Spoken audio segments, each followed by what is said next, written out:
Mesdames et messieurs, bonsoir et bienvenue à l'émission Pourquoi vous? Pourquoi vous, c'est la question que l'opinion se pose aujourd'hui en période de campagne électorale à tout celui qui a eu le bonheur, la responsabilité de se présenter devant elle. L'opinion se demande, mais pourquoi vous, on doit voter pour vous? Qui êtes-vous? Qu'est-ce que vous voulez faire? Pourquoi pas à gauche et non à droite? Et chaque personne, chaque homme politique, chaque candidature se doit de se donner à l'opinion, d'expliquer les raisons pour lesquelles on devra voter pour cette candidature. Ainsi, nous avons donc ouvert cet espace pour tous les candidats. Nous allons faire des émissions pour approfondir leurs idées, parce que nous estimons qu'au-delà des slogans, il y a un contenu dans chaque démarche. Cette démarche doit être approfondie, de manière à ce que nous puissions sauver toutes les idées bonnes qui ont été élaborées à l'occasion de la campagne électorale. Aujourd'hui, nous avons encore une fois l'occasion d'exprimer ces idées-là autour d'une candidature. C'est le candidat numéro 20. Dans ce qu'il a voulu dire au peuple, il y a eu un écho. Il y a des hommes qui ont récupéré ces paroles et qui veulent vous les reproposer de manière à ce que nous puissions savoir pourquoi lui, pourquoi on devrait voter pour le candidat numéro 20. Telle est la question que je vais poser à mes invités d'aujourd'hui. J'ai le plaisir de recevoir, ils ne sont pas nombreux, ceux qui, comme lui, comme eux, ont développé une telle compétence en matière de pensée, en matière de perspective et de prospective. Je voudrais donc saluer avec bonheur le professeur Emmanuel Kabongo. Professeur, bonsoir. Bonsoir. Vous êtes un homme qu'on ne présente plus, vous êtes un professeur d'université, vous avez écrit beaucoup de livres.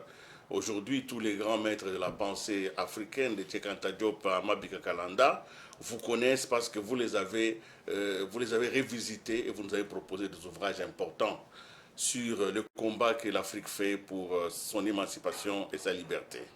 Aujourd'hui, vous êtes venu parce que vous pensez qu'il y a un peu de la pensée profonde dans la démarche de Félix-Antoine Tshisekedi Tshilombo qui se présente pour un second mandat. Nous allons donc voir avec vous qu'est-ce que nous pouvons en savoir. En face de vous, un autre, moi je l'appelle le vieux de la vieillesse, en même temps jeune d'apparence, Samuel Yamungu, que je présente, directeur général des Cyrus Group. C'est quelqu'un que nous connaissons et il ne peut plus se cacher désormais parce que la presse s'en est appropriée et vous êtes devenu donc une personnalité publique. Vous êtes directeur général d'un groupe et aujourd'hui, pour faire court, on dit c'est l'homme des drapeaux. Le drapeau dans notre pays, comme dans le monde entier, c'est le symbole du ralliement. C'est au nom du drapeau que l'on peut donner sa vie. C'est parce que les drapeaux nous appellent que nous acceptons que nos enfants aillent jusqu'à sacrifier leur vie. Donc une valeur essentielle, et c'est lui qui nous donne la matérialité de cela, c'est quelqu'un qu'il faut respecter, et nous le respectons, parce qu'au-delà de ce drapeau, il y a toute une philosophie de vie. Merci donc d'être là. Vous aussi, vous allez nous dire, à nous qui représentons les personnes sceptiques, nous qui représentons ce soir le doute méthodique, vous allez nous dire pourquoi lui, pourquoi nous devrions voter ou pourquoi le peuple devra voter pour le candidat numéro 20 et pas d'autres numéros. Nous sommes donc ensemble pendant quelques temps pour discuter avec vous. Ce n'est pas une émission au vrai sens du terme des débats contradictoires, mais c'est d'approfondissement. Nous offrons donc ainsi aux candidats la possibilité par des voix interposées, parce que les témoins sont les premières personnes qui comprennent le message de quelqu'un. Même le Christ avait besoin des gens pour reproduire son message. Professeur Emmanuel Kabongo, pour un philosophe de votre acabit, pour un homme de sciences, rentrer en politique, même à titre indirect, comme soutien, c'est quand même relativement suspect. Alors, quelle est votre démarche?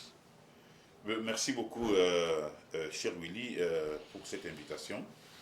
Je pense que je n'ai pas de prise de position sur les individus, mais je crois que j'ai été quand même attiré très profondément par M. Félix-Antoine Tshisekedi Tshilombo quand je l'ai rencontré pour la première fois.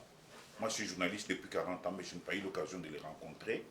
C'était au cours de consultations nationales. J'étais pris dans la délégation des journalistes de l'UNPC avec Kasson Tshilombo je pense que c'était un moment pour lui rendre un hommage différent. Et il y avait l'équipe Ambichintois, on s'est retrouvé tout le monde avec Jamaïca Samba, Tivouadi. Donc on s'est retrouvé à la présidence de la République pour donner notre opinion, nos avis sur les consultations nationales. Et c'est pour moi, je suis allé là-bas avec une attitude très réservée, en tant que ma formation me pousse toujours à être très réservé, pour voir comment fonctionne le président Tshisekedi. C'était la première fois que je le voyais. Et on est entré, il est venu, il nous a salués, et je l'observais. Ce qui m'a attiré, c'est d'abord son humilité. Il est venu, il nous a salués, et puis son intelligence.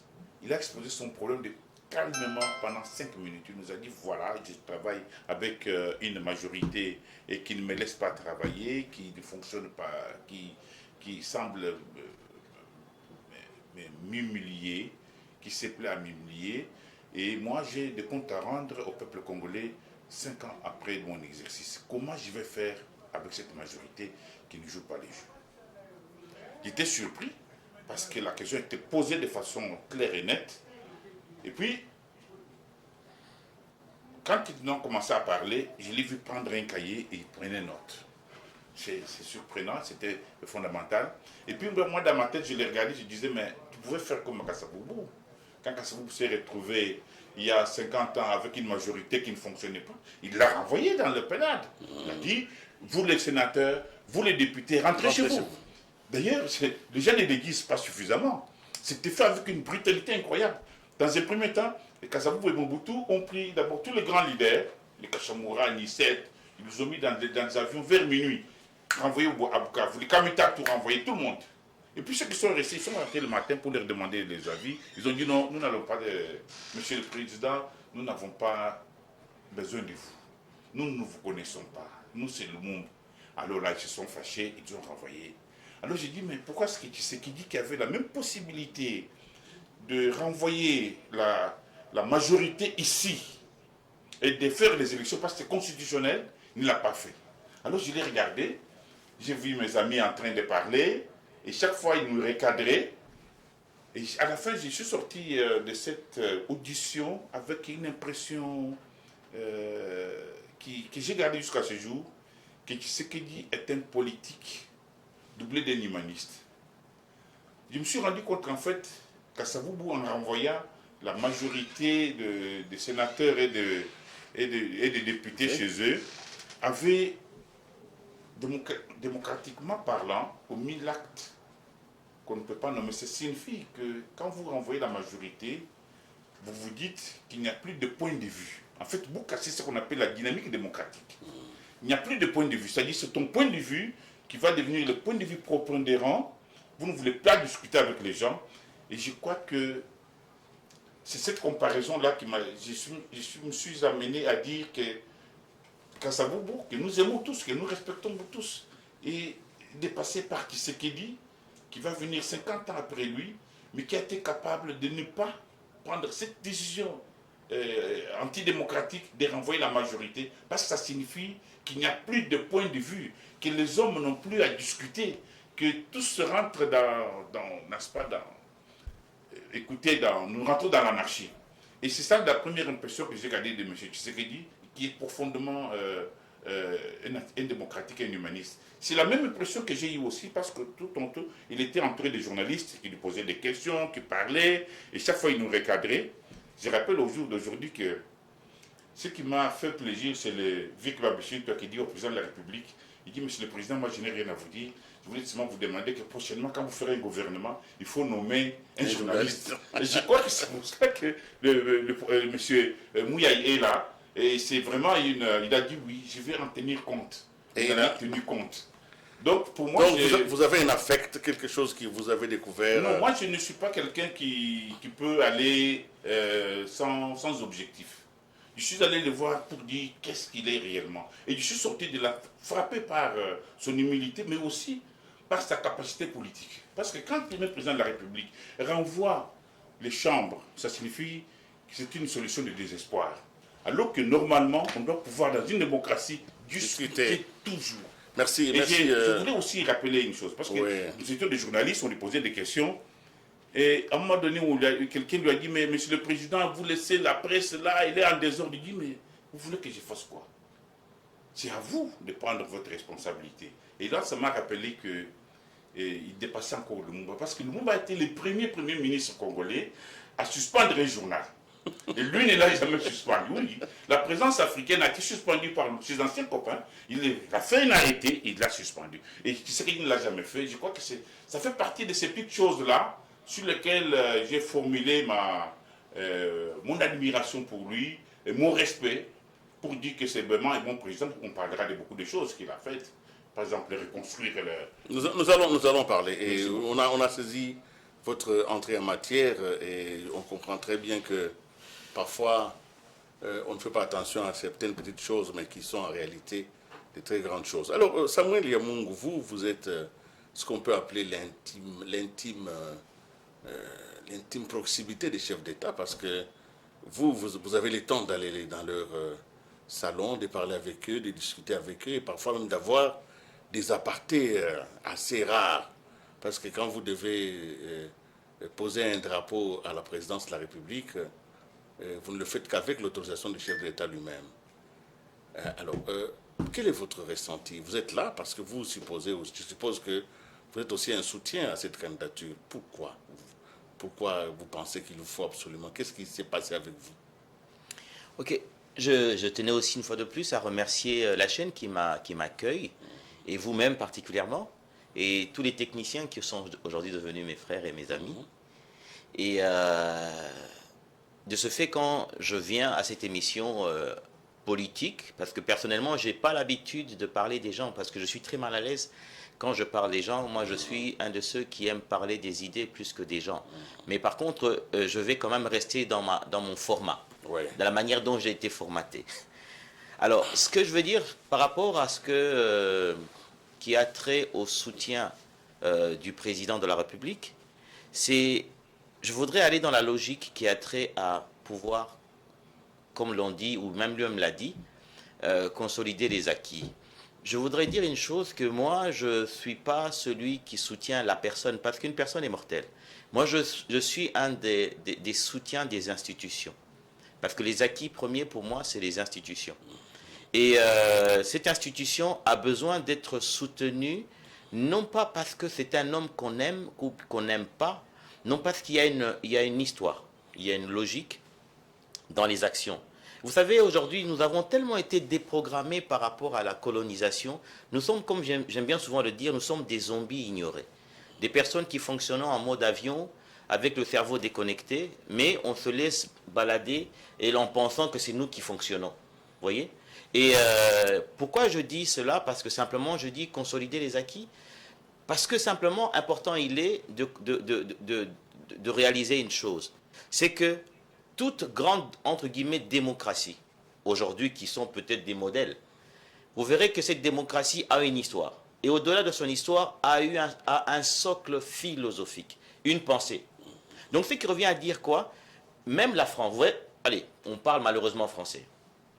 La France qui est un modèle de ceux qui nous est subi au travers des médias, fait que même si demain vous avez un président nain, un président de 4 ans,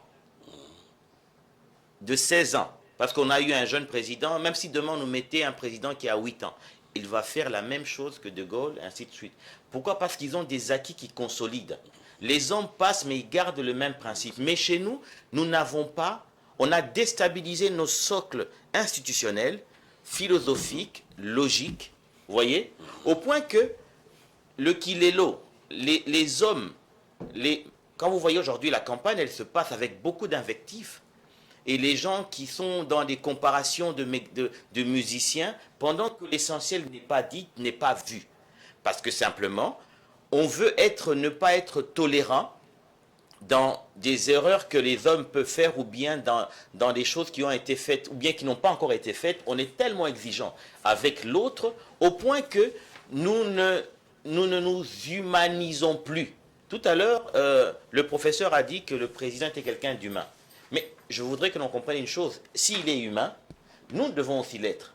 En tant qu'humain, celui qui fait les choses en tant qu'humain parfaite, on encourage. Quand il fait quelque chose qui peut être approximatif, on peut se comprendre. Pourquoi? Parce qu'on se dit, moi aussi, je peux avoir des angles morts. Je voudrais échoir dans quelque chose de crucial, c'est que nous devons comprendre pourquoi est-ce que je soutiens l'institution. Parce que il y a un début de quelque chose qui commence à se faire. Et ce début-là doit aboutir.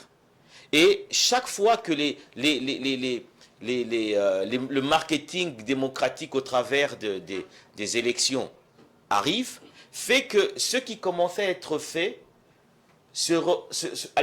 s'effrite et on fait table rase. Et puis ce qui fait que ça va faire 60 ans qu'on fait la même chose et on n'avance pas. Et consolider les acquis, c'est de faire en sorte que là où on a commencé à faire un travail, qu'on puisse aboutir et que l'on puisse maintenant, ce moment-là, faire en sorte qu'il y ait un bon relais.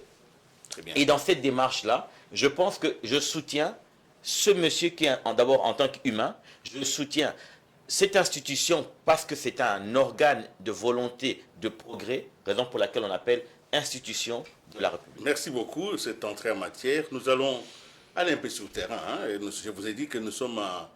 Pourquoi vous et aujourd'hui, pourquoi lui, pourquoi Félix Antoine Tshisekedi demande à ce qu'on puisse voter pour lui pour le 20 décembre, c'est dans quelques jours. C'est parce que justement, nous allons aller à Arou, à Ituri, où Félix Tshisekedi était, pour voir un tout petit peu comment ça s'est passé sur le terrain. Suivant.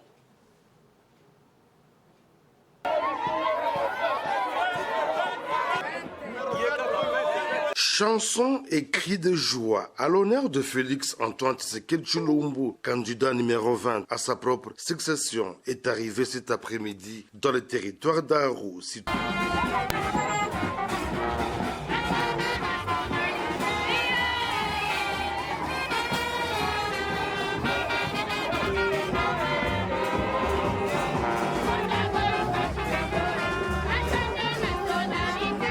Cet accueil délirant, réservé au président Félix Antoine Tshisekedi Tshilombo, est la preuve irréfutable de son acceptation par les filles et fils du territoire d'Arou, Kijirki, par la réélection de Fachi Beton, a soutenu l'honorable Jean-Claude Draza. Naye pona ko yamba mokonzi mboka, président de la République Félix Antoine Tshisekedi Tshilombo, candidat numéro 20 à sa propre succession. Opposition ezali te na Aru bino moko bozo constate na kanisi boza na tina ya kopozenga question wana te wapi opposition. Yango boza komona ba drapeau ya parti ya Union Sacrée ezali ko flotter likolo. Na tondi na esengo ba électeur na ngai baza pe na esengo. De l'aérodrome d'Okabia, chemin faisant, les jeunes, les femmes et les vies voulaient à tout prix saluer le candidat numéro 20, Félix Antoine Tshisekedi Tshilombo.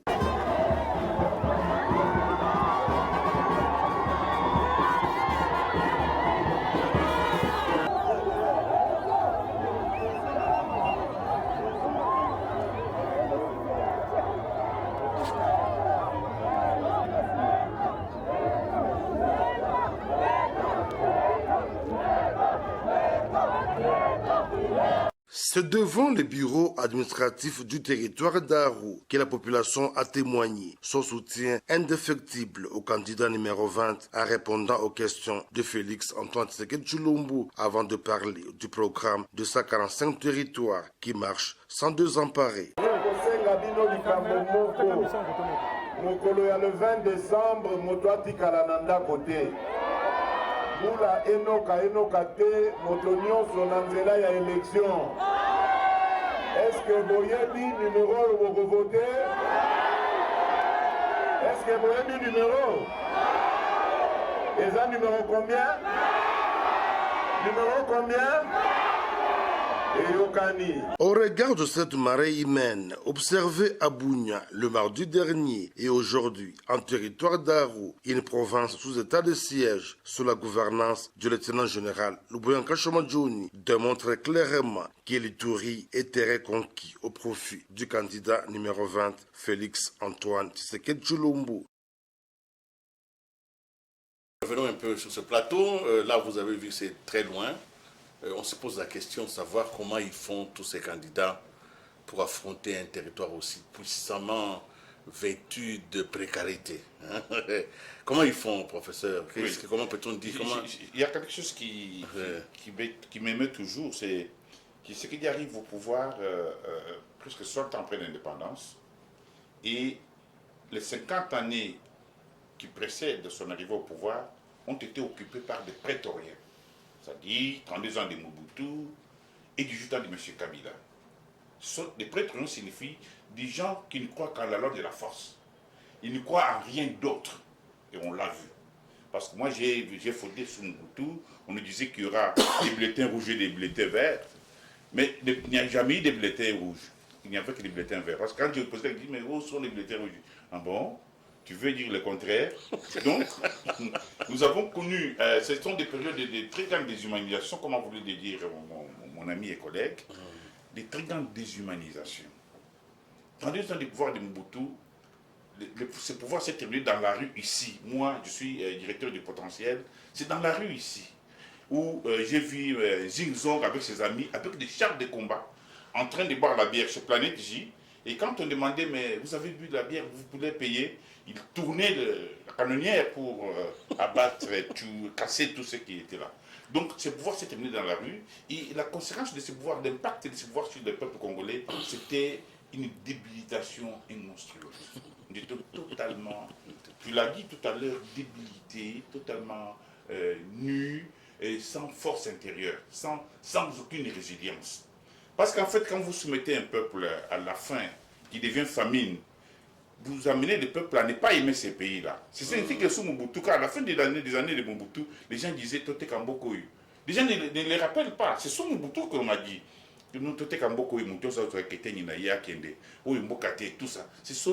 C'est une expression du désarroi de notre peuple qui a connu une misère incroyable. D'abord, Mobutu a fait en 2 ans de pouvoir avec un budget qui n'a jamais dépassé 900 millions de dollars. Nous étions déjà plus de 50 millions, on ne sait pas comment on vivait. Donc, après Mobutu, nous avons la malchance, c'est Musée Dorazévi n'a fait que 2 ans. Lui-même, n'en parlons pas, il n'aimait pas les élections, il ne faisait pas confiance au peuple congolais. Pour nous, pour Musée, nous, le peuple congolais, nous étions totalement corrompus. Et puis, il est remplacé par Joseph Kabila, un héritier de la force, qui ne croit en rien en ce qui concerne les élections. Et qui soumet les pays à une vaste, ça devient aux lois économiques les plus barbares, les plus basses. Et à la fin, c'était quoi? Un peuple affamé tout le temps, qui a peur, Et quand il arrive au pouvoir, je dis, mais comment il va faire pour nous redonner l'espoir, nous qui ne croyons plus en rien? C'est là ce qui m'a ému. C'est tous ces petits programmes de 100 jours du président, 147 pour le territoire. Les gens ne comprennent pas. Moi, je vis, que je suis à Kinshasa, je vis dans un coin reculé de Kinshasa. Pendant 20 ans, on n'a pas eu de route. Et j'ai remarqué que pendant 20 ans, il s'est développé chez nous, dans notre quartier, là, au plateau, vers Kindele, là, une violence incroyable, aussi bien verbale que physique. Donc, dans un pays, quand j'ai vu le président dire, je commence par des petites routes, et ceci, j'ai dit, voilà un génie. Parce que dans un pays où il n'y a pas d'infrastructure, il n'y a pas de direction, on tourne tout autour, sans route. Moi, j'ai vécu, je l'ai dit, on tourne tout autour. Et ce n'est pas par hasard qu'un grand philosophe comme Heidegger écrit un livre sur les routes, sur l'infrastructure. Il dit, s'il n'y a pas d'infrastructure, même le plus simple, dans un pays, ce pays-là n'a pas de lignes directrices, il n'y a pas de direction. Tout le monde tourne comme un petit serpent tout autour. Et à la fin, on finit par s'entre-déchirer. Oui. Et c'est ce que nous avons connu, aussi bien sous Mobutu que sous Joseph Kabila. Nous avons commencé à dire, comme disait Lito, à nous manger nous-mêmes. Et quand les présidents, quand Tshisekedi arrive, j'ai dit, pourquoi est-ce qu'il va commencer? Ah bon, je les vois commencer par des si petites soient-elles. Elles sont toujours directives, elles sont toujours une ouverture, et même vos parcelles prennent de la valeur parce qu'il y a une route qui passe. Donc, ça m'a beaucoup surpris et ça m'a beaucoup ému. Et je me suis posé la question, où est-ce que lui, là, il a appris tout ça?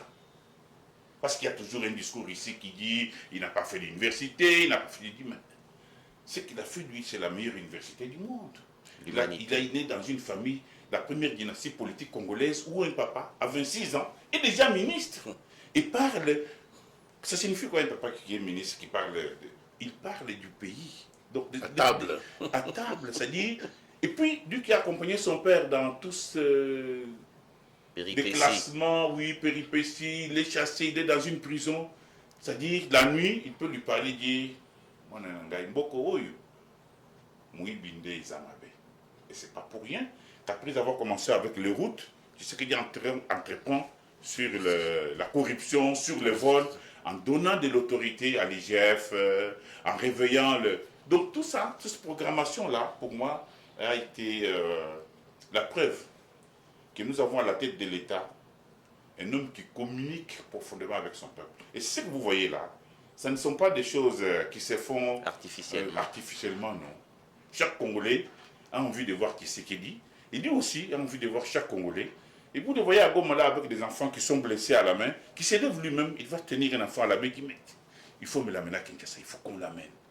Donc c'est cette pénétration avec son peuple, cet amour qu'il porte, qui fait qu'au jour d'aujourd'hui, nous sommes pratiquement à 2 semaines des élections présidentielles, et les gens avaient prédit, avaient dit qu'aujourd'hui au Congo, c'est le chaos. Mais je suis surpris. Nous avons mobilisé 44 millions de Congolais pour aller voter.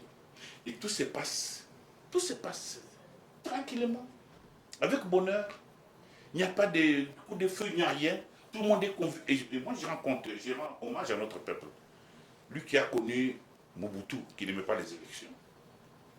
Parce que quand vous avez un dirigeant qui n'aime pas les élections, qu'est-ce qui arrive? Qu'est-ce que est l'impact de cette manière-là sur le peuple? C'est ce que le peuple lui-même revient sur lui-même, il dit, puisqu'il n'aime pas les élections, puisqu'il n'aime pas notre souveraineté, puisqu'il n'aime pas qu'on s'exprime, nous faisons quoi? Le peuple rentre la tête comme ça. Il commence à regarder au sol. Quand vous parlez là, lui, il regarde au sol, il ne regarde même pas la télé, il dit, ah, il n'y a pas Zoloba. C'est ça. C'est ainsi qu'à la fin, et sous Kabila Joseph, tout le monde le sait très bien, que Joseph Kabila, comme tout, il n'aimait pas les élections. Et s'il a été obligé de les organiser pour passer la main, c'est parce qu'il a senti que le peuple n'en pouvait plus. Donc, aujourd'hui, moi, je dis que ce qui m'a aussi plu dans ce que fait Tshisekedi, Félix-Antoine Tshisekedi Tshilombo, c'est justement cette façon de reconstruire le Congo à la base, c'est-à-dire de donner espoir. Je vais vous surprendre. J'étais avec la BTO, j'ai vu la BTO en train de surgir, mais la BTO, vous faites quoi? Il dit non. Le président m'a envoyé pour discuter avec les diocèses. Nous en avons 48 au Congo, 48 diocèses. La BTO est allée voir tous les prêtres, tous les abbés des diocèses. Là, il leur dit, le président veut vous donner de l'argent, qu'est-ce que vous avez à faire?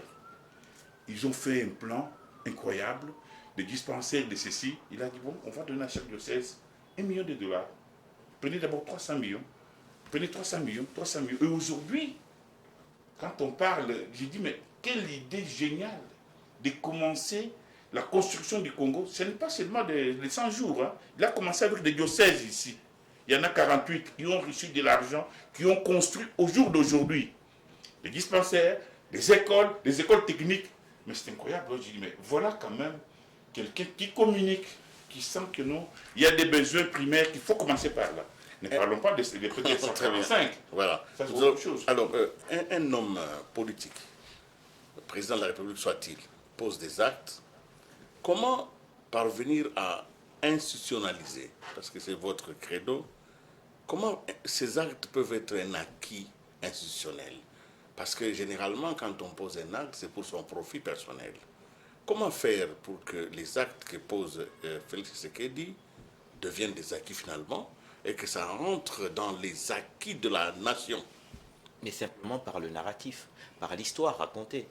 Parce que vous savez, aujourd'hui, en fait, on nous a tellement déprogrammés à une capacité d'autodétestation qui fait que quand l'autre qui te ressemble fait quelque chose, il n'est rien. Mais quand l'autre qui n'est pas comme toi, entre guillemets, qui est occidental, qui ferait le tiers de la moitié du un quart, tu vas te mettre à acclamer, à faire ceci et à faire cela. Vous savez, c'est parce que les gens n'ont plus de mémoire, n'ont pas de mémoire au fait.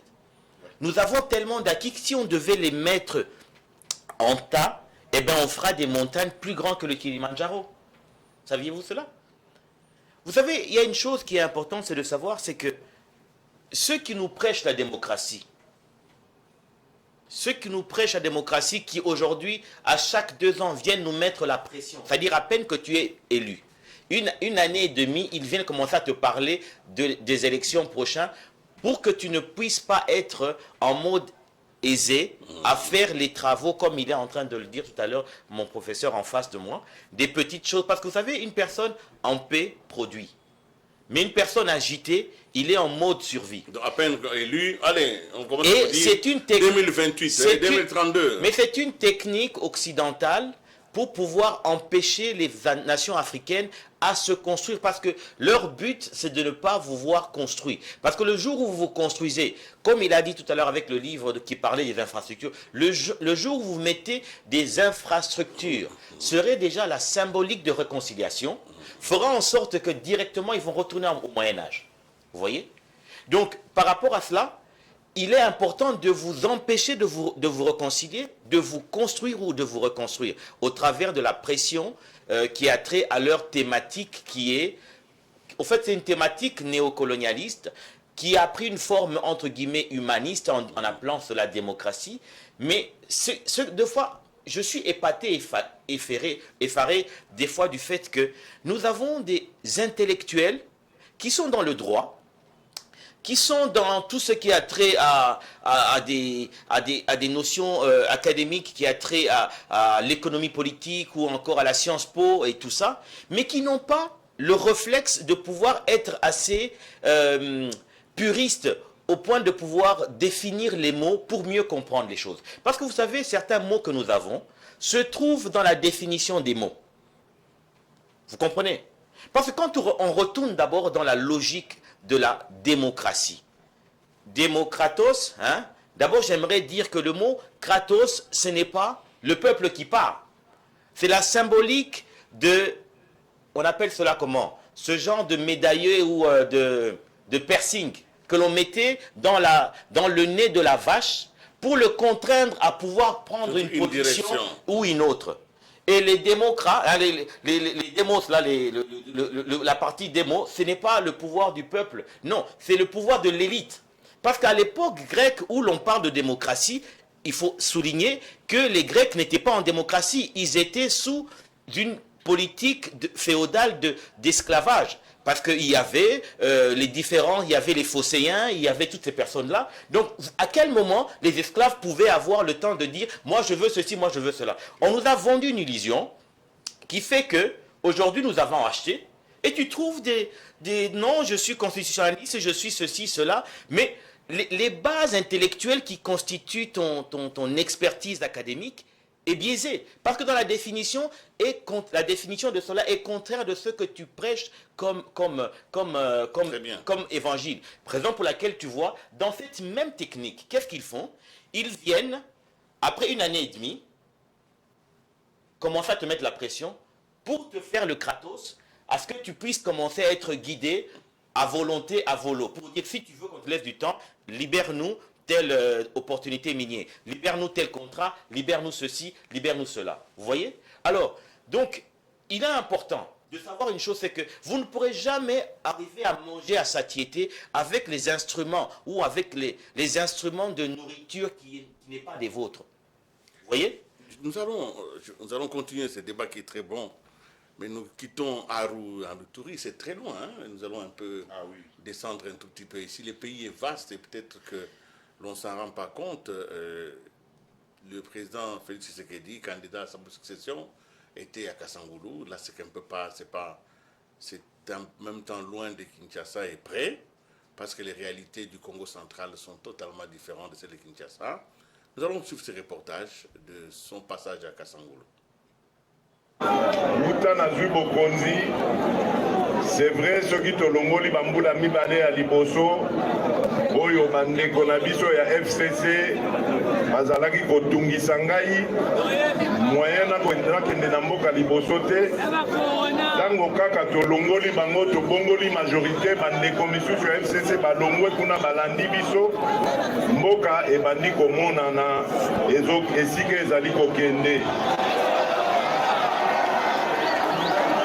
C'est vrai nayebi ke nzela eza nanu molai tozali na makambo ebele ya kokokisa kasi eloko ngai nakoki kolaka bino ezali ke jamais tant que ngai nakozala mokonzi ya mboka oyo bakoki su kozwa Kongo na bowumbu. Et puis jamais nakoki kolinga mbongo ya bakongole ekende na poche ya bato baike. Mbongo ya kongole esengeli esalela mwana ya Kongo. Tosi tobandi kolakisa yango na nzela oyo ya programme oyo ya 145 territoires. Nayoki ke awa batongi déjà 15 écoles primaires. Oyebi que école primaire ezali ofele mpona bana nyonso ya Kongo. Nde esika misolo ya Kongo ekobanda kokende. Nayoki ke basi batongi 6 centres de santé. Ba centre de santé wana ezali mpona bana ya Kongo. La politique oyo tozali kosala ya couverture santé universelle liboso tozali kokende ba soins de santé pe ekozala ofele mpona bakongole nyonso.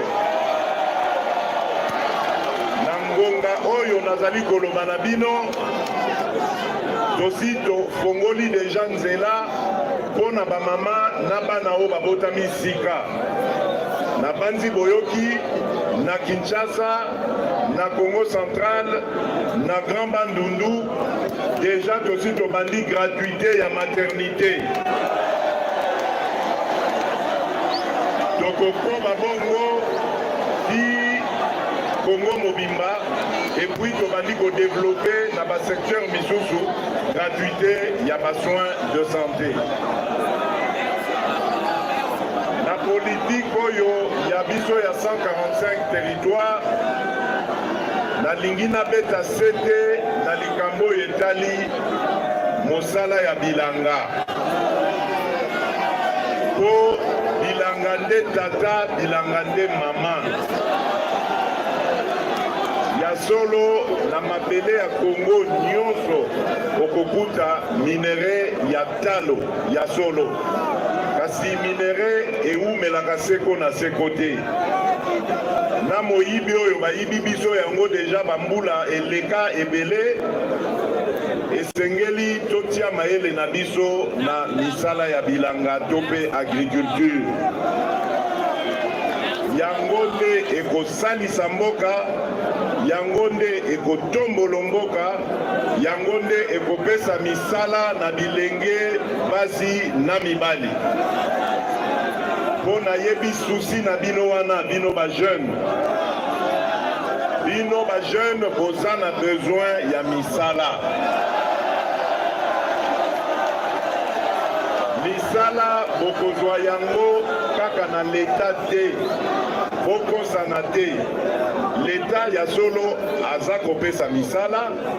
Tobandi kotinda bato oyo bakokisi bambula na retraite bakulutu oyo bakokisi bambula na bango ya misala tozotinda bango na retraite. Tobandi korekrute ba jeune ebele ba jeune pe tozo rekrute na concours tolingi makambo susu te ya ndeko ya mwana ya te oye na mayele na yo osali concours lokola baninga soko ozwi bazwi yo pe na mosala.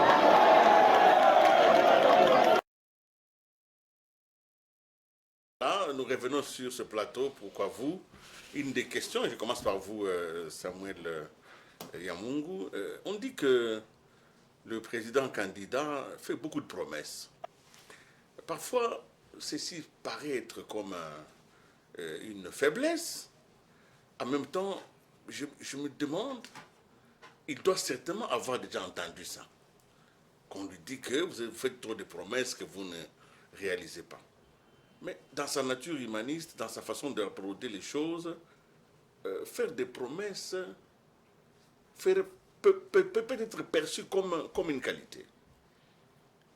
Vous vous souviendrez que j'ai parlé avec vous ici sur un de ces plateaux où on a parlé sur la parole. Et j'ai dit que la parole était l'une des découvertes après que nous ayons découvert, par exemple, la technique du feu avec le silex. L'homme premier ou le proto-humain, il n'avait pas la parole. Et quand la parole est arrivée, c'était devenu le sacré. Parce qu'avant, nous avions des gestes, nous parlons avec des sons. Par exemple, pour lesquels nous avons des qui sont restés les et ainsi de suite. Et quand la parole est arrivée, c'est devenu un élément sacré. Vous voyez? Et j'aimerais aussi dire une chose. Face à moi, j'ai l'honneur d'être avec un philosophe. Pourquoi est-ce que j'ai toujours l'habitude de te dire, pour moi, les philosophes sont des dieux? Parce que simplement, le philosophe est celui qui mécanise la pensée avant l'action. Parce que toute action est d'abord pensée. Parce que tu ne peux pas faire quelque chose de manière, accidentelle. Parce que même si c'est dans l'accident, tu vas être dans la pensée de quelqu'un qui a fait voir la chose qu'elle arriverait. N'est-ce pas? Et donc, le fait que le président parle, il dit ce qu'il pense. Et le qu'il est l'eau, comme on aime toujours, on veut les takeaway, on veut les hamburgers cuits en 5 minutes. On veut les omelettes. Mais en même temps, on a envie de pouvoir manger le mfumbwa, ou bien de manger le pondu, ou encore manger les haricots. Tout en sachant que les haricots, ça prend plus de temps que manger les omelettes. Vous voyez? Donc, le fait qu'on n'ait pas de mémoire, parce qu'aujourd'hui, quand tu cherches à expliquer à quelqu'un quelque chose, il va dire arrête des philosophies. Mais tu dis, mais écoute mon ami, si tu n'as pas la philosophie, tu n'auras pas d'action. Si tu n'as pas la pensée, tu n'auras pas le propos. Et si tu n'as pas le propos, tu n'auras pas la réalisation. Parce qu'en réalité, l'homme, le vrai, il dit ce qu'il doit faire. Avant de le faire, il le dit. Pour dire que après l'action, jugez-moi si j'avais menti ou pas. Vous voyez? Donc c'est juste c'est question de prisme. C'est question de déprogrammation. Nous sommes devenus tellement capricieux, on est exigeant outre mesure, même au point même que c'est un peu comme l'histoire d'un ami qui me raconte, tu as une copine qui te demande, qui vient d'une famille peut-être malaisée, qui te demande $100. Tu lui demandes de pouvoir attendre 2 jours. Elle commence à te mettre la pression et tout ça. Hein? Yo kabaraté. Mais j'ai envie de dire à cette fille-là, mais toi tu viens d'une famille là où on ne t'a pas donné les $100 depuis 30 ans. Mais maintenant, moi, en 2 jours, tu veux que je puisse te donner les $100. Et quand je dis d'attendre, c'est un problème. Ça, c'est un. Alors, il y a cet élément-là. Et de 2, je voudrais dire une chose, c'est que le chef de l'État que nous... Moi, quand je parle du chef de l'État, comprenez-moi, je ne parle pas de la personne. Je voudrais parler de l'institution d'abord. Et parce que l'institution est gérée par les hommes qui sont passagers. Vous voyez? Le chef de l'État, dans sa dynamique que l'on voit, on peut tout l'accuser, on peut l'accuser de tout, sauf de tribalisme. D'autant plus qu'actuellement, c'est devenu monnaie courante. Quand les faibles n'ont plus d'arguments, ils vont dans des conceptions animales. Et même les animaux sont plus humains que nous d'ailleurs. Vous voyez? Les animaux connaissent les limites, savent des fois s'entraider. Il y a même des périodes, moi j'ai l'habitude souvent d'aller à l'intérieur dans les villages. Il y a même des périodes où il y a comme des moments de trêve. Les animaux, tous vont aller boire dans la même eau, dans la même source. Tu trouves le singe, tu trouves le lion, le léopard, le serpent. Ils ne se feront pas la guerre. Pourquoi? Parce qu'on sait que quand on est là, tout le monde doit se servir et puis chacun retourne à sa place. Alors, tout à l'heure, tu disais qu'il était... comment est-ce qu'il faisait pour pouvoir circuler partout ailleurs, parce que c'était un travail de titan. Mais j'ai envie de dire une chose. Vous savez, c'est une institution d'abord. Ça, c'est d'abord quand on le dit comme ça, Ezaki français. Mais j'aimerais le dire dans la manière africaine ou bien dans la manière Congo. Kozala, chef de l'État, c'est l'équivalent à Kozala Mfumu. C'est l'équivalent, comme on dirait chez les Baswahili ou bien chez les Baluba, c'est Kozala Mukishi. C'est-à-dire, quand tu as Mukishi, tu as un esprit. Tu n'es plus un... C'est-à-dire le président avec qui tu as vécu à l'université ou bien dans le quartier, quand demain je deviens ou tu deviens le chef de l'État, tu n'es plus mon ami. C'est-à-dire que tu deviens une institution. Tu as des capacités à faire des choses que, humainement parlant, tu vas te rendre compte que c'est pas possible. Pourquoi? Parce que tu es inspiré par les esprits de tous les ancêtres de la terre qui convient à pouvoir t'aider à mettre la paix partout ailleurs où tu passes. Mukish. Voilà. Et donc, non, je voudrais terminer sur cet élément-là et dire quoi? Parce que je voudrais relever par rapport à nous aider à pouvoir combattre et à tuer le tribalisme. Pourquoi? Parce que c'est de l'ignorance que nous avons acquis par nos bourreaux qui, j'ai envie de dire, c'est de l'anthropologie mal expliquée et qui est devenue une science pour nous.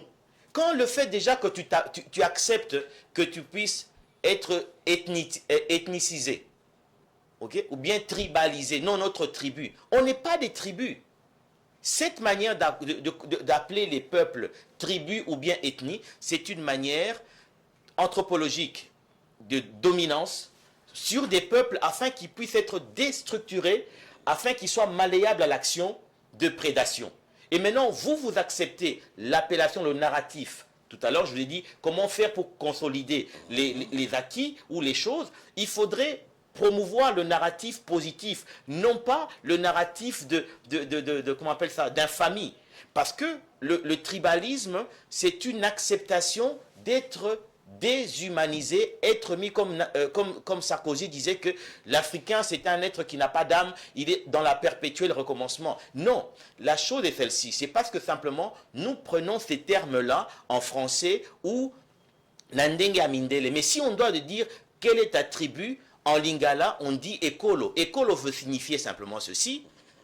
Ouais, c'est-à-dire Ekolo, c'est-à-dire lieu où tu as grandi. Quand on te demande aux écolonies, c'est-à-dire yo kole la wapi, nga na kole pa ba mongo, nga na kole esika, na kole pa bangala, na kole pa ba swahili, na kole pa bayaka, et ainsi de suite. Et bisonio sotozali ekolo. Mais et puis au-delà de ça, la beauté de nos langues explique tout. Parce que par exemple, pour expliquer une nation en Chiluba, on appelle ça Jitunga. Et Jitunga, c'est la même chose que l'on dirait en swahili Kitunga ou encore en lingala Kitunga. Ça veut dire que nous sommes des familles qui sont dans le même panier. Donc ça veut dire que quand le président se retrouve à Aru, ou bien se retrouve là-bas, et puis en plus, tout à l'heure tu as montré un élément au Bas-Congo, n'est-ce pas? Mais j'ai envie de vous dire, moi quand je le vois parler, je sens qu'il est plus à l'aise au Bas-Congo que chez lui au Kasaï. Pourquoi? Parce que son enfance, c'est là-bas qu'il a passé. Là-bas, il n'est même pas seulement dans les promesses. Là-bas, il y a des actions beaucoup plus prononcées qu'il aurait fait chez lui au Kasaï, parce qu'on dit non, le projet est chez les Gelou, ainsi de suite. Mais les Bas-Congolais, entre guillemets, c'est du Bas-Congo, n'ont pas de retard dans leurs promesses. Pourquoi? Parce que quelque part, son âme est attachée à ce lieu-là. Parce que Azamotuya Jitunga, Azamotuya Kitunga, et puis Akola Wana. Magnifique. En tout cas, nous allons vous rappeler certainement pour aller dans la force de nos langues et dans l'imaginaire. Professeur, mécaniser la pensée, et là vous avez quelqu'un qui vient de vous livrer du matériau. Oui. En fait, je voudrais dire quelque chose ici qui, avec beaucoup de pincements de cœur, on tenait des réunions ici à l'hôtel Béatrice, sous l'égide de la maison civile du chef de l'État, avec le docteur Mithéo. Et puis on s'est demandé, mais en fait, Tshisekedi, qu'est-ce qu'il va dire aux gens? On dit, mais bon, si Tshisekedi fait des choses, il y a des gens qui le font pour lui. Et on a convoqué Jean Mabi de Beseko, on a convoqué les PNUD, donc toutes les agences qui s'occupent.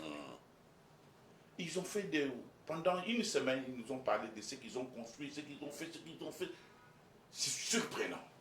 Et à la fin, c'est ça ce que je voulais dire. Aimé Kayembe, qui allait mourir 3 jours après, a fait sortir une expression incroyable, d'une intelligence incroyable. Il a dit qu'il n'a qu'à faire une communication factuelle. C'est-à-dire, ses œuvres parlent pour lui. Vous voyez ce qu'il a dit aux gens là? Il leur dit, ici on a construit ces écoles, on a construit ces dispensaires, ces œuvres parlent d'elles-mêmes. Et j'ai pris au mot aussi ce qu'il a dit. Il a dit, mais je ne veux pas que l'argent des Congolais puisse aller ailleurs. Parce que où est-ce qu'il a trouvé l'argent? L'argent là, il n'a pas inventé, c'est l'argent du Congo.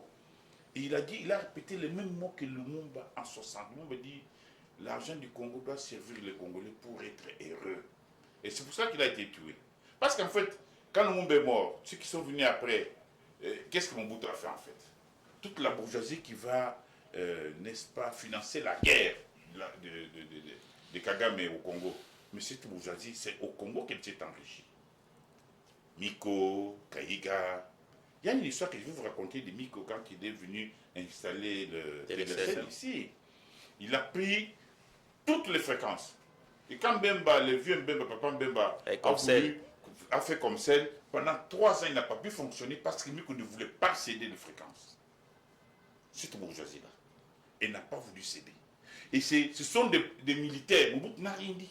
Ce sont des militaires qui vont arrêter M. Nkouli et l'autre là de Miko.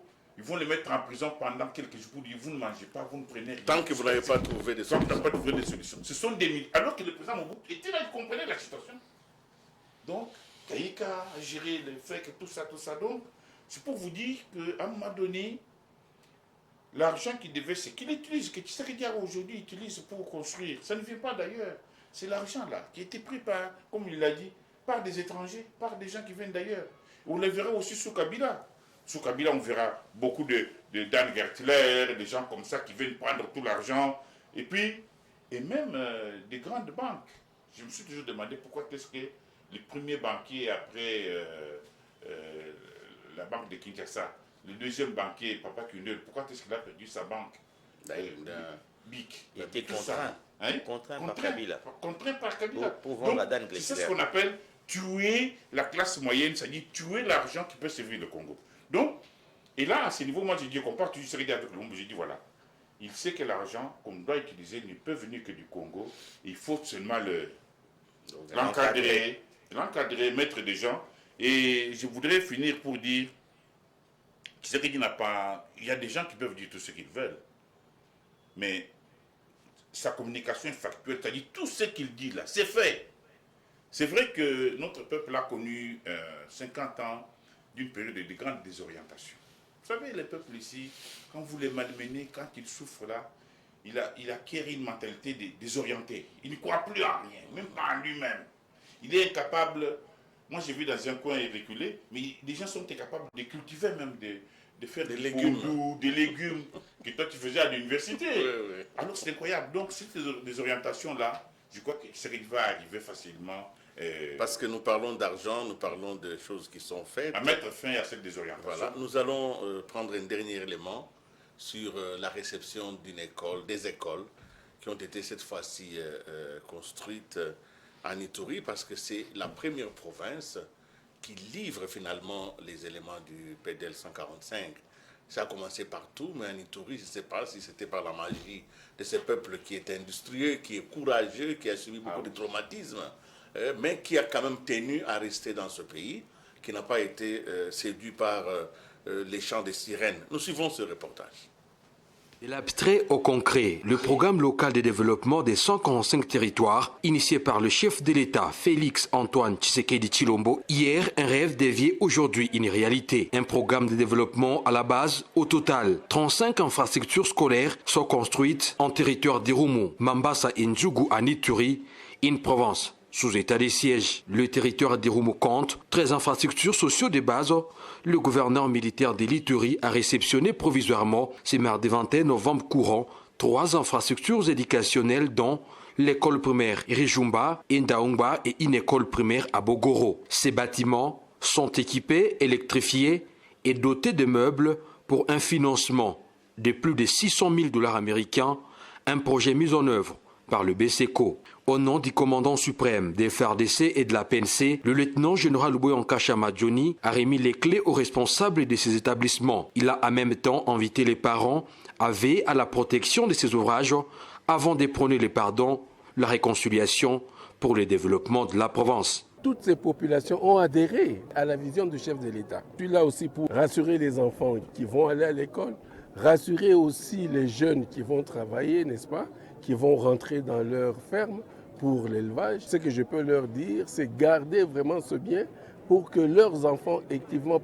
puissent en profiter le plus possible. Le plus grand merci que nous pouvons aussi, n'est-ce pas, lui adresser, parce qu'il va venir, il sera là ce samedi, c'est faire quoi? Nous réconcilier et nous pardonner. Le chef de l'État a une grande vision pour cette province. Parlant au nom des bénéficiaires, une élève a eu des mots justes pour remercier les géniteurs de ces projets. Je remercie le chef de l'État congolais d'avoir nous construit un très beau bâtiment. Notons que les projets du PDL 145 territoires évoluent sans désemparés à Ituri depuis son lancement. Au total, 103 infrastructures scolaires ont déjà été construites et aussi des bâtiments administratifs sont en cours de construction à Ituri. En cela s'ajoute plus de 20 km d'asphalte des routes dans le cadre de la modernisation de la ville de Bunia, une œuvre du président de la République, Félix Tshisekedi Tshilombo, à la communauté iturienne.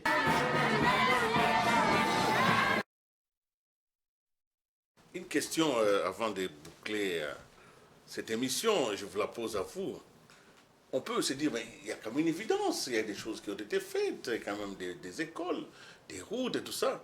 Mais en même temps, il y a un discours qui est produit dans le pays qui voudrait dire que Tshisekedi n'a rien fait du tout, qu'il a échoué et qu'il doit libérer la place parce que son mandat a été un échec.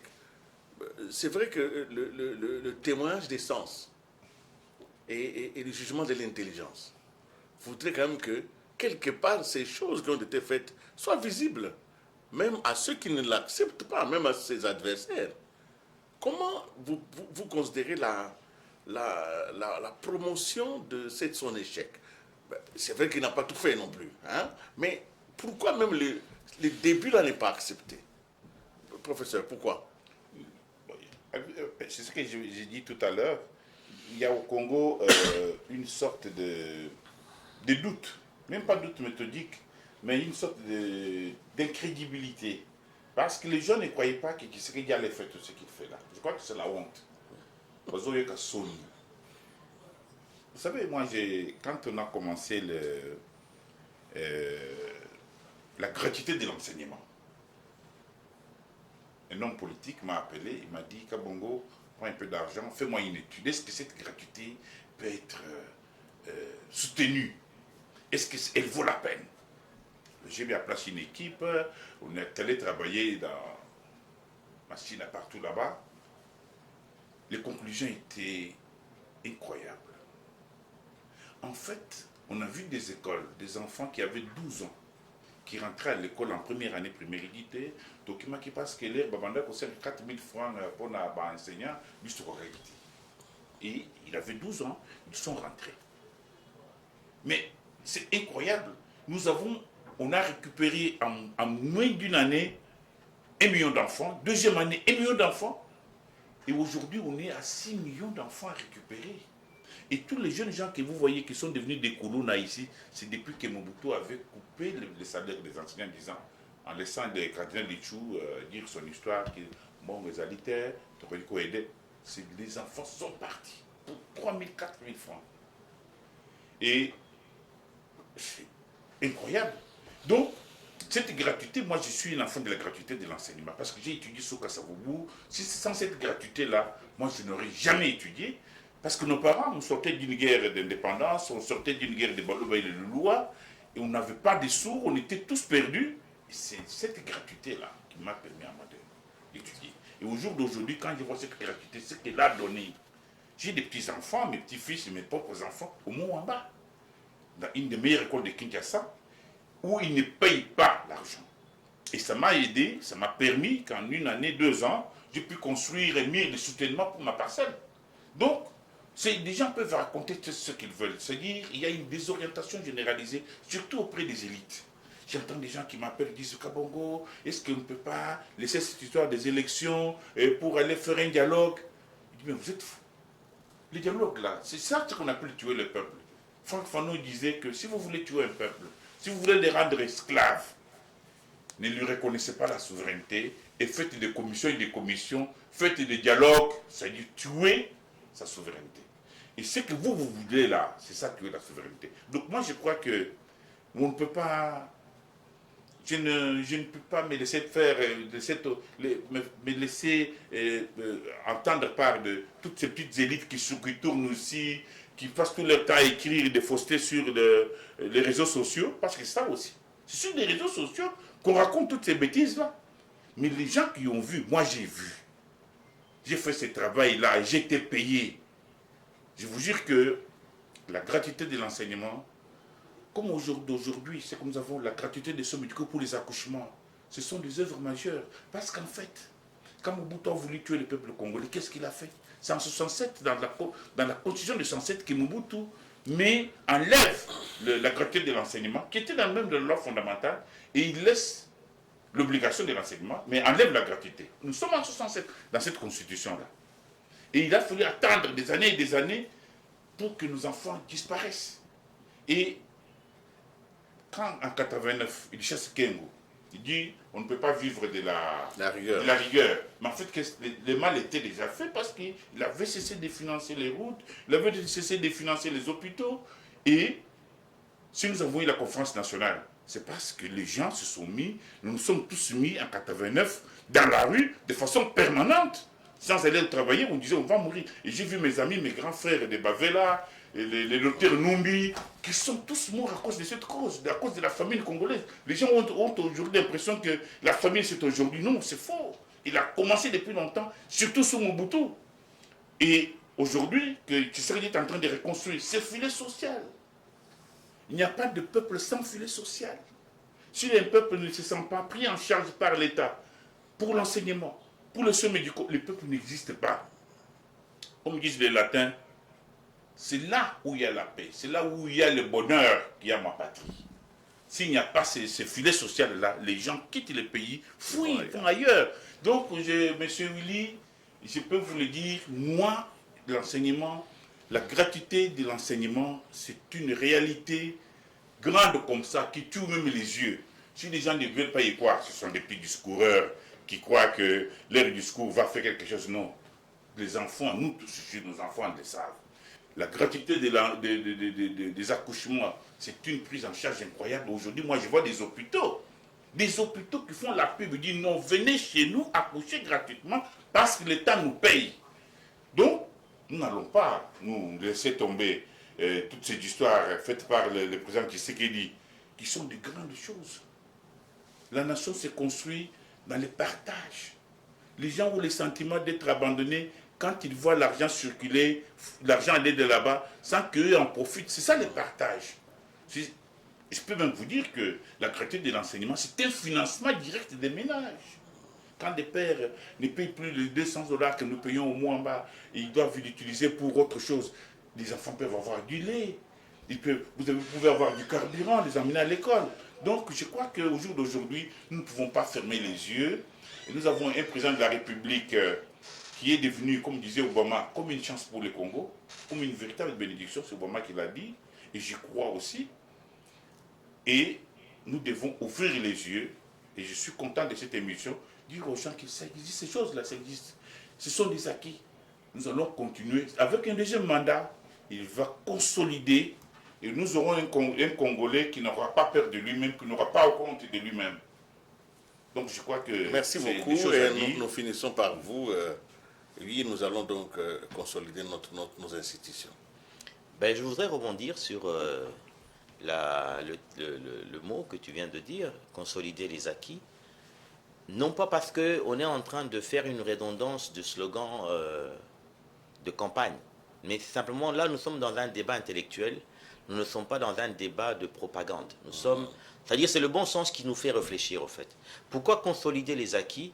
Parce qu'au fait, c'est que il est important de prendre chaque... Vous savez, il y a quelqu'un, il y avait une dame qui avait fait qu'on appelle ça un défi majeur à l'époque, aux États-Unis. Elle a pu traverser de l'Est à l'Ouest à pied.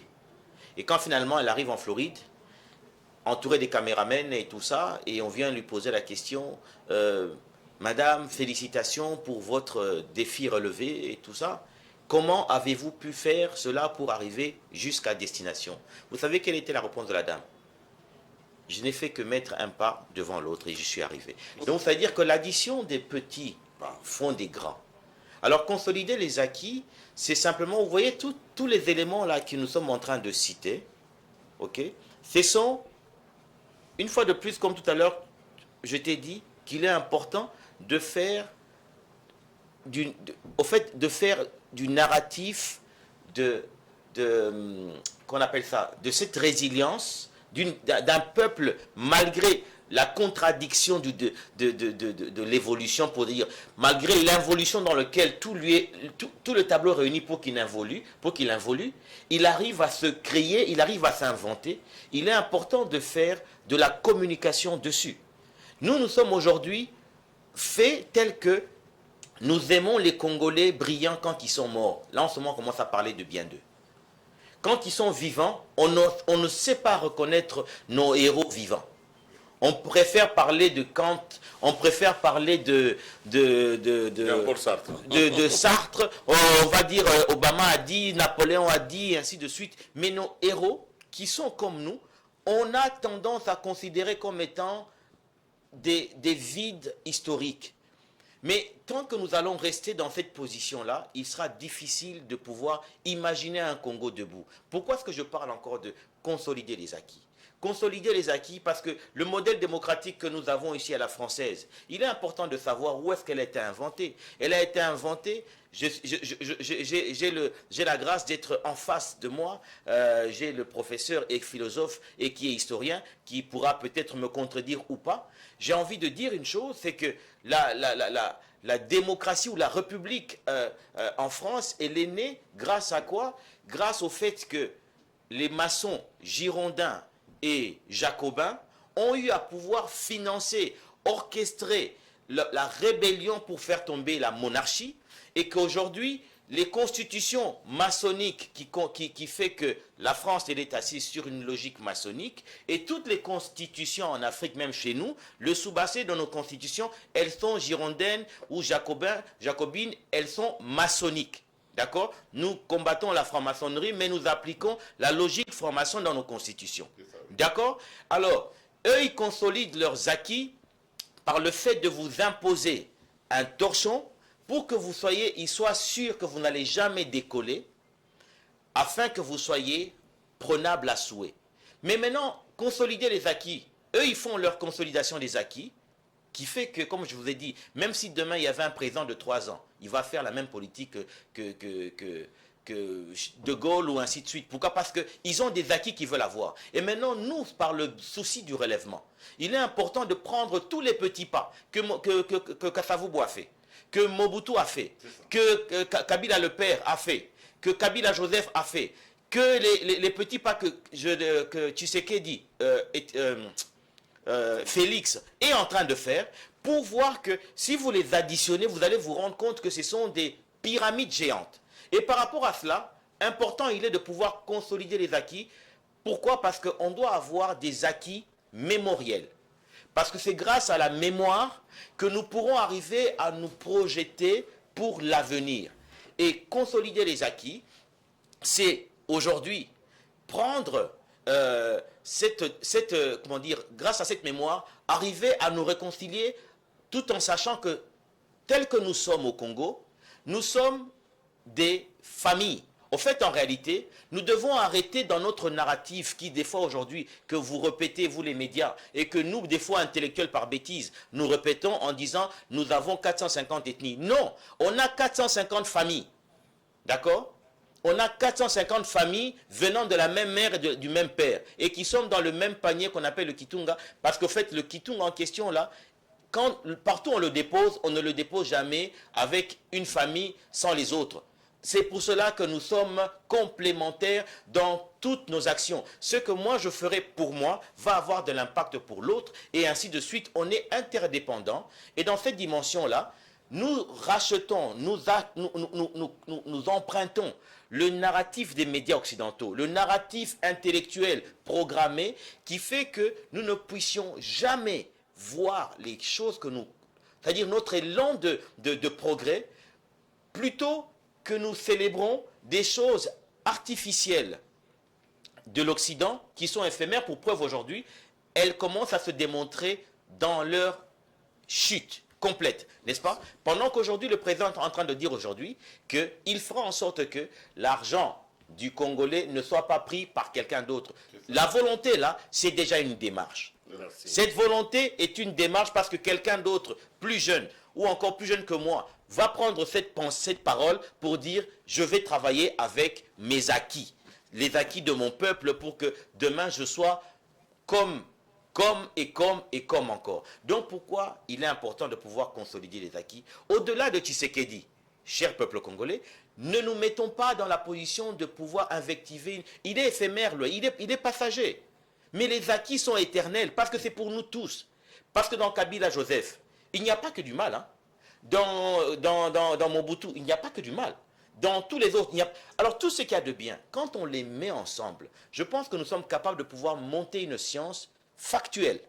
Vous voyez, tout à l'heure, vous avez parlé quand vous étiez en réunion avec les différentes personnalités des institutions qui font des actions déjà sur terrain. Mais quand on les met en comptabilité, on se rend compte que leur nombre est grand. Et malheureusement, quand bien même cela vous le transmettrez dans tous les médias, les gens vont penser que voilà, si je cite ça, je suis en train de faire de la propagande. Et vous verrez comme ce plateau ici, il y a d'autres personnes qui nous regardent à la télé, penseront que, parce que, voilà, Willy Kalengai, il a un nom kassaïen, M. Kabongo, il est kassaïen, mais je vais vous dire, moi je ne suis pas kassaïen, mais je suis de la famille Congo, d'accord? Parce qu'ils vont penser que quand on fait ça, c'est parce que vous le faites de manière tribale, et que moi je le fais parce qu'on m'a payé. Non! Je le fais parce que je suis de ce panier-là. Vous savez, je vais vous faire rire en terminant là. Hein. En terminant, c'est une histoire un peu... Permettez-moi de la petite histoire. C'est un peu l'histoire du Rwandais qui était reçu à l'époque par le président Mobutu. Je pense que c'était Kalegamire ou je ne sais pas quoi qui était... À l'époque où il y avait des... Quand le président Abiyarimana décédé. Et on lui faisait comment dire, le reportage par Kiban Bichunta à l'époque, je me souviens, et qui lui pose la question, mais monsieur, pourquoi est-ce que vous venez au Congo? Eh ben, allez, je vais peut-être vous faire rire, aujourd'hui je vais faire apparaître mon petit côté comique, et monsieur Kalegamire qui répondra, et nous étions venus voir le maréchal Mobutu afin de pouvoir parler sur la consolidation des liens que nous avons entre le Rwanda et le Zaïre. Parce qu'il dit une chose. Vous savez, quand on est dans le panier, hein, alors, c'est par rapport à cet élément-là. Il dit le Rwanda et le Zaïre, c'est comme une paire de fées dans une même culotte. Donc, en fait, c'est un peu pour dire que ce qui est dans le même panier, ok, quand ça touche l'un, ça touche l'autre. Quand ça sent chez l'autre, ça sent aussi chez moi. Donc, je ne peux pas me permettre de dire que État lié. Non. On est tous Congo. Congo avec le K majuscule. Qui Congo, peut-être le K minuscule, c'est le bas Congo. Mais nous tous, nous avons tous les langues Congo. On est 450 familles Congo qui est constituée par le pays qu'on appelle Kitunga.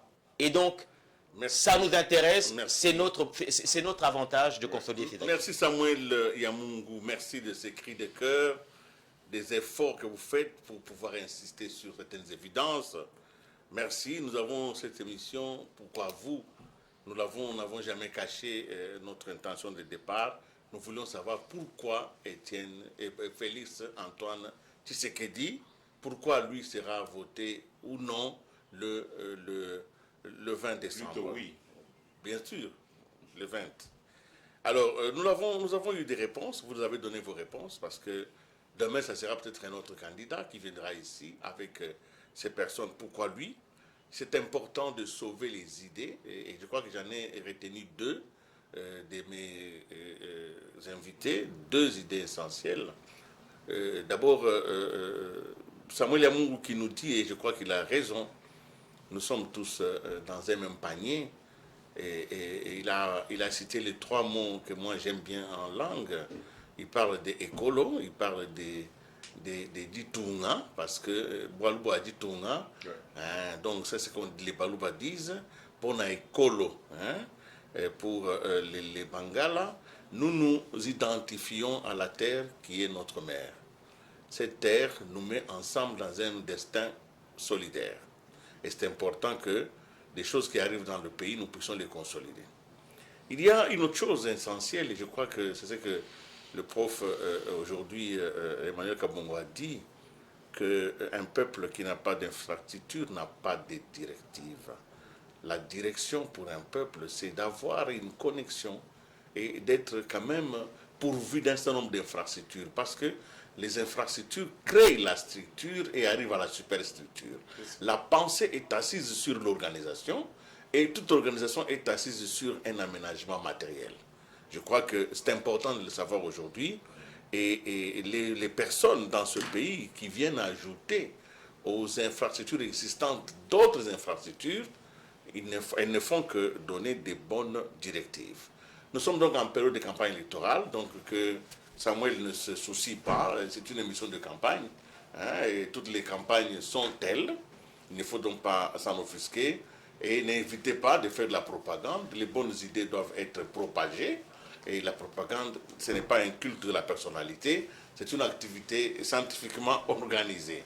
C'est donc fini aujourd'hui pourquoi nous sommes intéressés à la candidature du numéro 20. Vous avez donné les raisons pour lesquelles vous estimez qu'il devra être choisi aux élections prochaines. Nous sommes donc heureux parce que nous avons offert ainsi ce cadre à tous ceux qui font de la campagne électorale. Venez nous rejoindre si vous avez un candidat que vous voulez promouvoir. Ce sera notre devoir que de vous offrir ce cadre. Aujourd'hui, nous avons offert ce cadre au candidat numéro 20. Nous espérons que là où il aura tiré profit de paroles qui ont été prononcées. Au revoir et à la prochaine.